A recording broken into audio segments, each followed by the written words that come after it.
Anyway, when I told her today I was really excited about going to this interview and going to talk about what happened, the peace encampment, she said, "Oh, I was trying to forget that part of your life." I said, "Mom, I'm really proud of it. What are you talking about?" She goes, "Well," and then I said, well, she goes, "But didn't you get arrested?" And I said, "Well, yes, but we were very gentle. We climbed over the fence. We sat down. We were friendly, you know. We didn't cause a trouble." And then it was so funny. Then I said, "So, Mom," I'm trying to bring it down back to her, you know, understanding level. I said, "Dr. Benjamin Spock also went over the fence." She goes, "Oh, he did?" It was very interesting. But yeah, she, you know, she's a pretty loving mom. So even though it bothered her, she's still, I think she was still proud in her own little way. But the interesting thing too that that she liked and didn't like at the same time was when I was arrested, I gave my name as my grandmother's first name and her best friend's last name. Because even though they've been gone for a while, they would have been right there with me. So I was Xanthippe Givens. So Xanthippe Givens can never go to a federal Army depot again as long as she lives.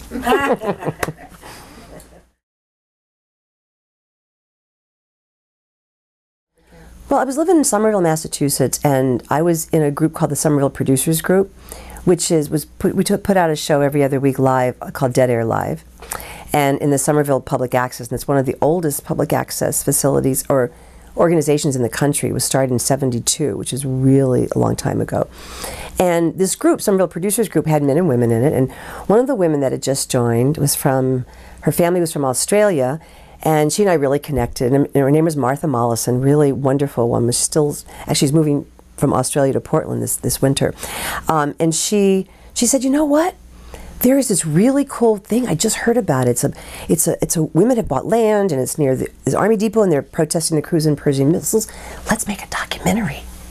And I said, "Wow." She goes, "We can start a group. We can get women all together and do that." And so this just came in this spontaneous way, and we invited women that we knew in the producers group and put out a call in the community, and we had probably the first meeting we had like 15 to 20 women there who really wanted to make it happen too, and we didn't know how. We had no money. I mean, the Women's Video Collective, you know, was basically just a group of women that joined together to accomplish, you know, doing this documentary. So you know, so that evolved into like figuring, okay, how do we get equipment? Well, the public access let us take equipment to New York, and you're not supposed to take it out of the state. But so anyway, and who could lend us stuff, and how would we make it happen? So it was a lot of logistics. I don't remember all the details right now. All I remember, there was this incredible passion about why it was so important to document something like this, that we felt it was one of the first things that we had heard. And then the history of the area started unfolding, and it became even more important, like that Harriet Tubman, it was the area where she had worked with the Underground Railroad, and it was where the Iroquois Nation, the women had refused to have sex with the men until they stopped fighting, and where Susan B. Anthony and Elizabeth Cady Stanton came together, and just, it was like, oh my God, there's something really not just special, but something very, very powerful there. So anyway, I ultimately quit my job, and it was a really good thing, by quitting that job. And I took whatever savings I had, and which wasn't a lot. But so I went and borrowed a tent from a friend of mine, and she actually had to help me set it up because I'd never camped before. And went down there and lived for 6 weeks doing the primary field camera work. And so it was just amazing, and it was really, it's hard to put the words into it. It was just an amazing experience, and to have all women there, and to own this land. And I was thinking on the way down here, one of the first images I thought, when I think, what could I, you know, what would be the most, the first thing that came to mind was sleeping in this tent at night and having the helicopters hovering over to keep us whatever they thought they were going to do to us, and feeling this amazing, it was palatable, it was this like energy fields, like this sort of like positive versus negative, and we all talked about it in different ways, women who were there, but you really could feel it. There was some, and especially there was a certain time at one point toward end of August, I stayed there till Labor Day, and there's a lot of tension that happened. I can't remember exactly what caused that, but I do remember that it was really palatable. This evil versus good, and you know, you can put it down on those levels, but it really felt like that. Here we are next to this place that had albino deer and albino rabbits and nuclear waste dumped in it, and people around, you know, with leukemia and cancer. And that story, we really wanted to also make a story about that, and we were making, but there was just too much.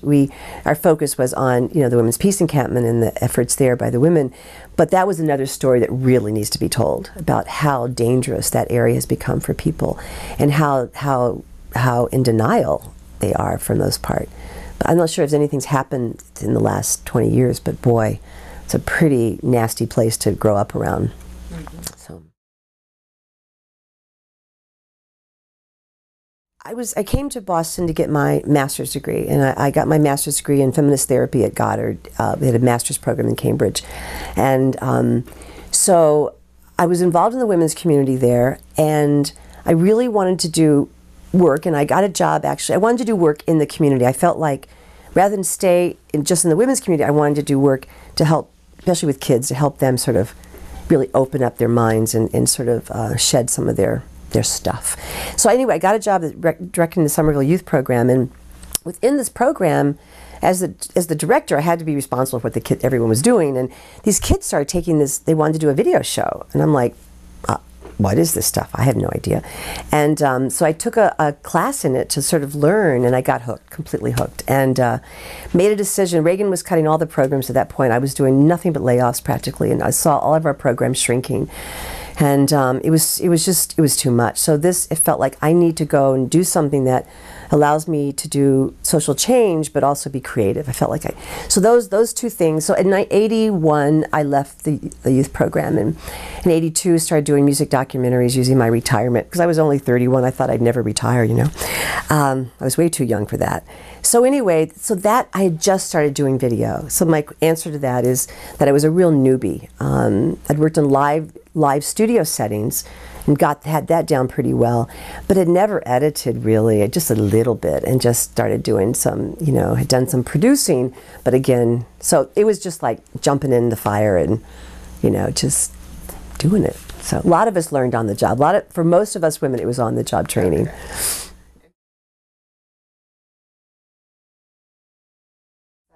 How we did it was we tried to like take turns. So we set up a schedule. Who could go down what weekend? Who could go down for longer than that? Who's got vacation coming? So we worked up a grid to try to see, you know, who could go down and cover. And like I said, you know, really cool things happened. We had a group in New York, women in New York, who gave us some equipment to use, 3/4 inch equipment. We wanted to film on, 3/4 inch rather than 1/2 inch. Well, actually, that's all you could record on practically then. It was 3/4 inch, the Portapaks, Sony Portapaks. But anyway, so they gave us, so our footage, when we took it finally to the editor, it was all different colors because we had equipment from, you know, New York and Somerville, and people had lent us stuff, and it was pretty amazing. But basically, so I don't know what exactly, I know at some point we felt like we needed more coverage, and I really wanted to do it, and the group really supported me, and they helped me with some money, got food and stuff like that, and the tent and all that. But I was sort of at that point, for 6 weeks, I was sort of the anchor, and people came and stayed in the tent, or they brought their own tents and sort of rotated. So most of the women rotated through and came for a weekend, a long weekend, a couple days, a week. But I think I was there probably the most in terms of one long period of time. Like there's a picture that Nancy Clover took of all of us in my Volkswagen convertible with cameras and photography and stuff, and it was a march. There was a protest march down, I think it was Memorial Day. Memorial Day, there was a big there was a big march. In fact, there was the time when a lot of women got arrested. Wasn't it Memorial Day? But I know that I'd come down for different long weekends, and then it might have even been August 1st that I actually went there to stay the next 6 weeks. But it was Labor Day weekend. I remember being cold. I mean, it rained a lot. I remember it being wet a lot. Yeah, it was. We had garbage bags. We had lots of garbage bags for our equipment, and we remember putting them over the cameras. And we had people also doing photography. Nancy was the photographer. She's awesome. She's such a good photographer, and she just, you know, she gave it life. I mean, the video was great, of course, but the pictures she took were just amazing. And she was there, and we had some people doing audio, radio. So they would come in and do radio. Those were pretty, so audio, video, and still cameras. I also remember, I think, hopefully I got the name right, Barbara Dern? Is it Barbara Dern? Barbara Deming. Barbara Deming.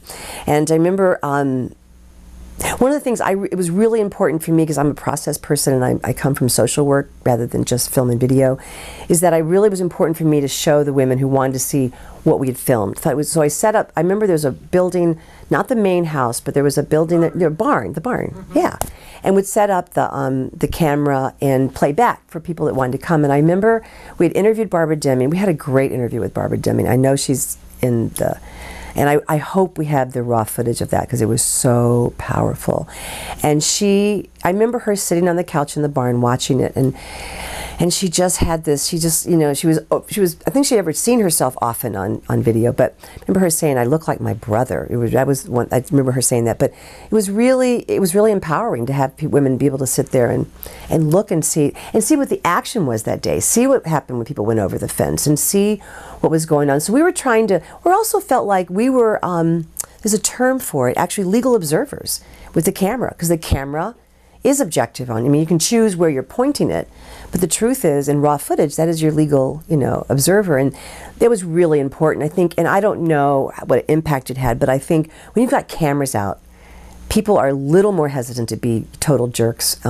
I think. I hope that's the case. I hope that we contributed a little bit on that. But that was something that was really important. So that to watch that footage, and I always couldn't, I couldn't always get people to come, because there was so much to do in the Peace Encampment. There were so many things that people had to do, but I do remember wanting people to see the process, so they would feedback and empowerment, just to see look what we did, and then maybe we can do something different the next day or more or whatever. So we know we didn't have an exact idea for the product, but we knew we wanted to tell the story. And was being at protests or demonstrations something that you were familiar with already? Yeah, I myself had been a part of a lot of demonstrations and protests. I'm trying to think, before that, had I ever filmed? Yes, I did. I'd filmed before that during apartheid. There was several huge protests in Boston, and we filmed those. And then after the Peace Encampment, I went on to do more things, especially with children and violence and toys and violence. We did a show called Why G.I. Joes Got to Go, and had Vietnam vets come in. They were doing this wonderful protest downtown where people were coming in out of toy stores with G.I. Joe boxes, and then they were handing out little tiny stretchers the size of G.I. Joes, and also body bags. And it was so powerful. But that part of that is the legacy from the Peace Encampment. I mean, doing video work that we felt was, was a political statement. Be able to carry that inspired me in 1988 to do that kind of work as well, to continue doing that kind of work on some level. Can you talk a little bit about the distance or the objectivity that happens if you're behind a camera versus being as one with, how was That's a great question. That's a really good question. And you do have a distance, and sometimes it's a safe distance. I mean, emotionally, I mean, there was so much going on. I mean, and it was hard because emotionally, there's no way you couldn't get connected to what was happening, and the women that you got to know more since you were there longer, and seeing them either get, bruised or, just treated so badly. So it was sometimes really hard. It was like, a shyness in me. I liked that, sometimes being behind the camera, but it became a tug of war. And at the end, I had to put the camera away. And in Labor Day weekend, I felt like I had to contribute what I wanted to do, which was to be able to do civil disobedience at the gates. And I put the camera away. And I don't think anyone filmed it. I think there was no one filming. Tell us a little bit about, do you remember anything of the action and your part in it? Mm-hmm.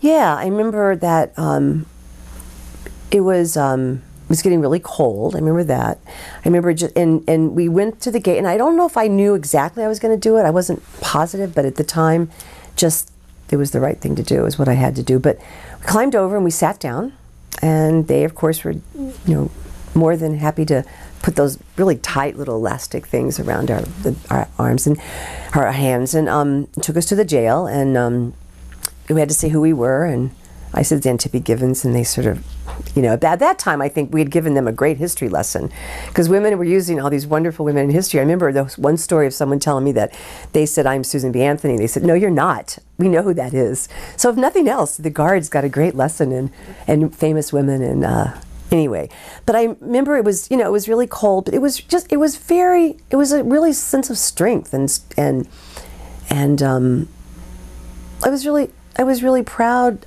of it. It was empowering. I hate to keep using that word over and over again, it's so overused, but there's nothing, I don't know how else to say. I mean, it felt like I'd at least contributed a part that was personal, more than just, I knew the camera work was important, I knew the documentary was important, but to feel like, you know, I had stepped over the line. I'd finally, you know, made that personal and detached myself from the camera to actually attach myself to the action in the protest.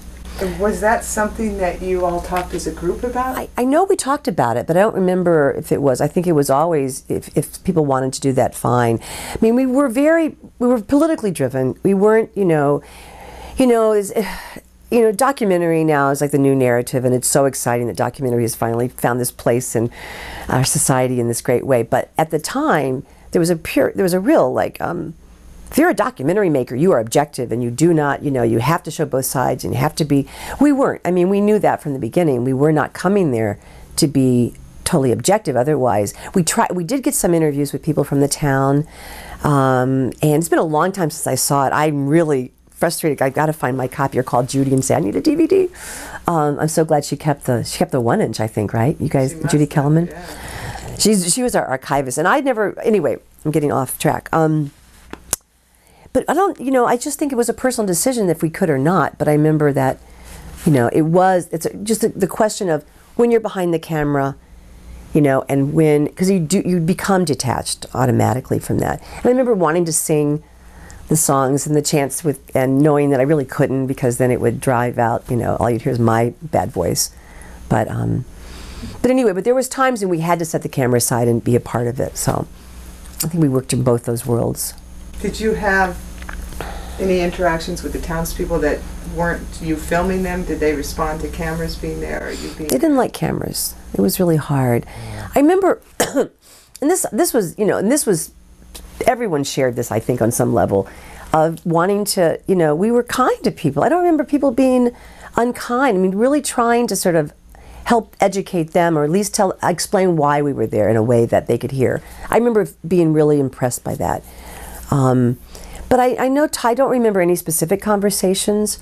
I just remember there was a lot of hostility, and sometimes there was a lot of fear. I felt a lot of fear from the townspeople, especially around the gate, when people came in the trucks, and especially men, and were really angry at us, not only because we were protesting, because we were all women. I mean, there was a lot of anger of owning that land, and that was something they couldn't understand, and the homophobia and all the fears that they had about the unknown or whatever. I think that was when I was the most scared. I think it was when the townspeople were near us when we were doing protests, or I was filming it or whatever. But I remember that we were told, by women who had been at the peace camp longer, because we came down the Memorial Day weekend, a lot of us, to film. They said, it's pretty intense here, and there's flags everywhere. And Memorial Day was invented there, wasn't it? It was one of those towns actually invented Memorial Day. But I remember going through town and seeing all those flags, and they put more up because we were there. It was like, for every one of us, I think they wanted to put up 3 flags or something. It felt like that.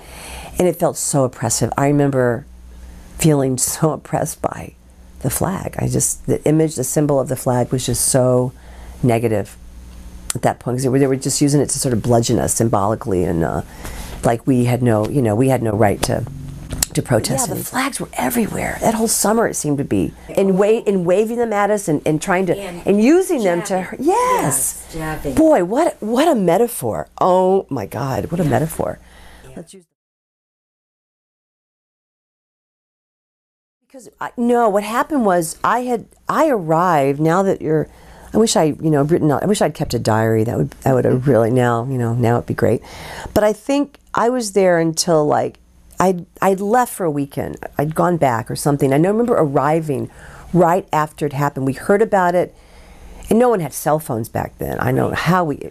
Wow. Well, wouldn't that have been great if we'd had cell phones and internet? Oh my God, we could have gone really crazy. But I remember we heard about it when we got close to the peace encampment, got close to, and And we got there, and I remember it was so intense. I mean, the energy was, women were in jail. We started hearing the stories. It was so frightening. And when I know, as soon as we got there, and the media was all over the place for the first time, you know, there was the real media seemed to be all over the place. And I remember grabbing the camera really fast. We got out of the car, and it was late. It was like 10 o'clock at night, and there was news. I don't know if it was NBC. I don't know who it was at the time. They had their lights, and they were interviewing Bella Abzug. And I remember I just bumped my way right in there and used their lights, and we got some of that interview. And I don't know if we ended up using it, but yeah, I mean, it was really scary. And going to the jailhouse and singing to the women, I remember that. And that really moved me. I mean, it was scary, and it was also incredibly emotional in a, you know, in a way. Also, there was so much love. I think, you know, hearing people singing to the women in the jail, just like, oh, this is just so powerful. But it was also frightening. When we got there, it was everything had happened. They were arrested. We wanted to see if we had someone there all the time, but it just was impossible, you know, for that summer to have everyone there. We were very regretful that we came in so late that night. But tell us then about the process. You had the footage, and then what did you guys do as a group after that? I mean, knew we wanted to make a documentary. We wanted to make a finished product. We wanted to tell the story. So that's what we tried to do, is tell the story. If you can imagine editing by collective, by consensus. Now that I edit all the time, I sort of laugh. And it was a struggle. We had at some point, and we had 10 women in the edit rooms at one time trying to help make decisions together. And it was just a really interesting process. I laugh about it now. It was some really hard. I mean, how do you take that? We had so much footage. I mean, we had hours and hours of stuff, and different people went and logged it. I remember having, you know, we signed out different tapes so people would log it, which would make notes and where in the time, you know, frame it was on the tapes. And I remember a woman, we finally realized we needed to have a professional editor come in. There's this great woman, by the way, she's in LA. Her name is Linda Rubin, and she wasn't a part of our group. But she was in the Somerville Producers Group with me, and she knew a lot of us women. And she did the final editing, and she now edits for Fox News in LA. And I remember her saying, I cannot do this with 10 of you back there, you know, trying to decide what to pick.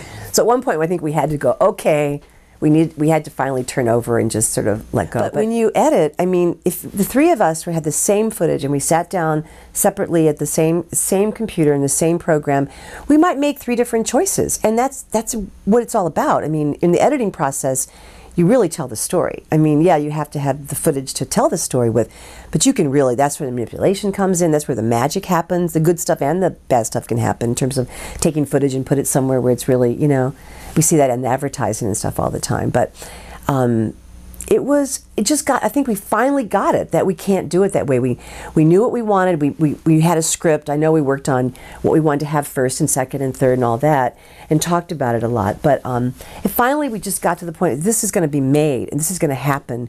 We're going to have to trust someone to take what we want and make it. And a couple of us were always with Linda, but it got to where we just couldn't do the 10 to 12 people in the room, because it would be like, no, I think you should cut it there. No, I think you should have the audio there. I mean, those are tiny decisions that you just have to at some point make them singularly. And she'd always supported us and wanted to work with us, but she wasn't at a place where she, you know, wanted to exactly join, but she was always there to help support us, and we paid her. I remember that was an issue that came up too, and we had some money that we were paying dues. I think that we were trying to put money into the you know, an account to support us, and we paid her not a lot, but she needed that because that was what she did. That was her livelihood, and we did that, and that was a big issue because none of us got paid. So to stop and go, okay, we're going to have to pay a woman to do this, but it was what had to happen. So yeah, it just finally wasn't going to get made if we didn't say, okay, we need to let go a little bit. Here's what we want the story to look like. And of course we were in there approving or not. I mean, at the end we'd say the rough cuts and say, you know, can we have more of maybe Barbara Deming and less of this or whatever. But yeah, you just get to the place that you just have to, the baby's got to get born. And there's a there's a director that came to talk to my advanced video class not long ago, and he said something that is also, I think we felt at the time but didn't have a way to say it, that in editing you have to be able to kill your favorite child. And it's a really harsh thing to say, but the truth is, it's so true, because you become so a part of it. And some of us that were there said, you have to have that footage, and that was the most important thing. Someone else said, no, no, no, the week I was there, that was the most important thing.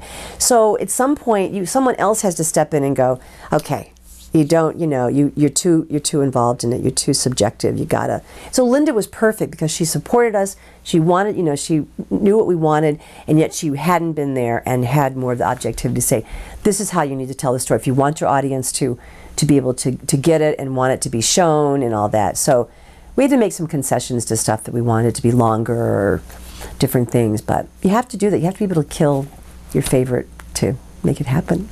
Let go. But it was hard. I mean, we struggled. We struggled like a lot of groups struggle, and and I remember there was a lot of pain at the end around credits. That was one of the biggest issues, and I'll still never forget that. How we, how do we as a collective? Some women could go a lot, some of them couldn't. Some of us could actually stay there longer, some of us couldn't, but everyone participated, and everyone supported in different ways, and we really wanted to acknowledge that. But then, do you not acknowledge any, specific work done?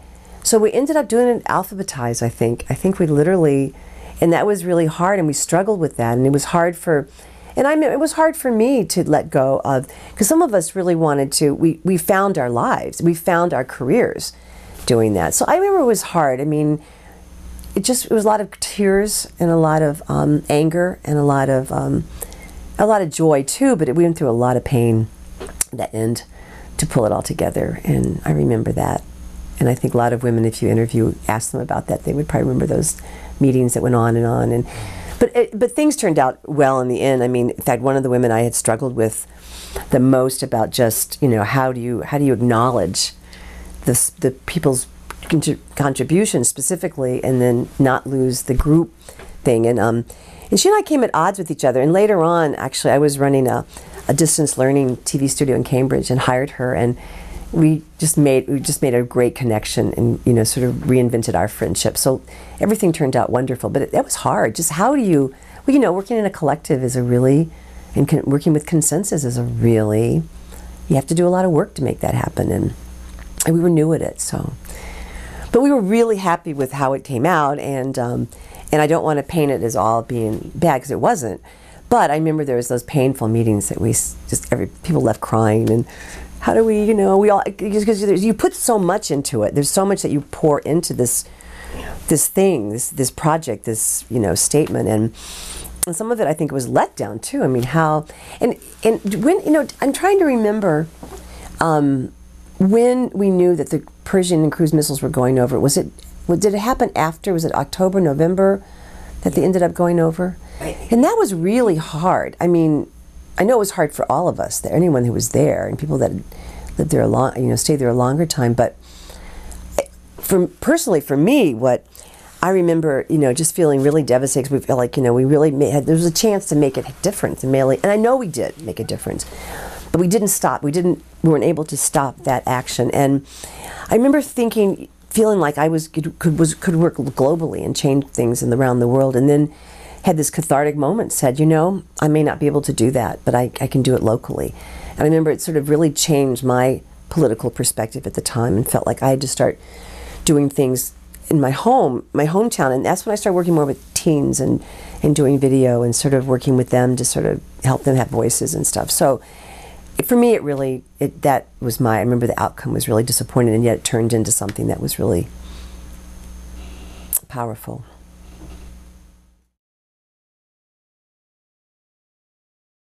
Really cool. We had a big screening of it. I'm trying to remember where. It's like an old church, and was it maybe the Old Baptist Church in Cambridge? Maybe. It's like having a child. It really is. I can't say anything. You have this idea. We're doing it for over 9 months at least, maybe even longer. It's an overdue child, and it is like all of a sudden this comes together. This idea, this emotion, this love, this. All this stuff comes together, and it's there. We were really proud of it. We submitted it to, there was this big contest with JVC video company and equipment company, and they did a national contest, and we entered and we won. We won a first place nationally in documentary. We're like, and that's one reason that it got aired on PBS. It was aired nationally on PBS, based on that, and we were so proud. I mean, we were just so proud that, because we didn't know where we were going to distribute it. We knew we'd play it in local access and places, and people would get tapes and stuff and copies, but that was really huge. And we remember going in to make the 1-inch copy, and 1 inch back then was like, we're talking big time. It was like really big fat tape, and we had this. It was a $300 an hour studio, and we were like, there was it was couches, and they brought you coffee. It was very bizarre, because it was totally different than what we had been working through. But we were really proud to have, and we won equipment. We won equipment. That was really cool, and we did some other things in the Women's Video Collective afterwards, like filming. There was an all-women, the first women's composers conference in Cambridge. I think it was held in Cambridge or Newton. But it was women composers across the country, and that was so cool. I mean, I didn't know how many women composers we had. So we did different things with the equipment. We wish we'd had that equipment when we went to Seneca. It would have been helpful, but we won it afterwards for that documentary.